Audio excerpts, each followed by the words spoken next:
ඉතින් ආයුබෝවන් කියලා පිළිගන්නවා ඔයාලා හැමෝම. ඔන්න අදත් අපි අරගෙන ආවා ඔයාලට හිතා ගන්නවත් බැරි දේපලක්. එහෙමත් නැතිනම් සුපිරි නිවසක්. පර්චස් 10ක වපසරි ප්‍රමාණයක් සහිත අලංකාර බිම් කොටසේ නිමවා ඇති නිදන කාමර 3ක්, නාන කාමරය, කෑම කාමරය සහ ගරාජයක් සමග අලංකාර ගෙමුදුල අනුමැති සහිත ඉඩම්. අතුරුගිරිය හබරකඩ.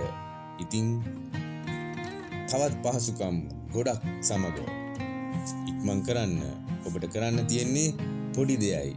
එහෙනම් අපට පොඩි දුරකථන ඇමතුමක් ලබා දෙන්න. මෙම නිවස පරීක්ෂා කිරීමට, මිල ගණන් ගැන සාකච්ඡා කිරීමට, තවත් වැඩි දුරතොරතු ලබා ගැනීමට ඉක්මන් කළා පසුතැවෙන්නේ නැතුව අපට කතා කරන්න. 071 578යි 3022 071 578යි 3022. ඔන්න ඉතින් වීඩියෝ එක සමග රැඳී සිටි ඔබට සුබ දවසක් කියලා කියන ගමන් වීඩියෝ එක තවත් කෙනෙකුට බලන්න ෂෙයා කරන්න කියලා ඉල්ලා සිටිනවා. ඒ වගේම බෙල් බටන් එකත් ක්ලික් කරලා තියාගන්න. ඉතින් ඔයාලට සුබ දවසක්. බොහොම ස්තුතියි.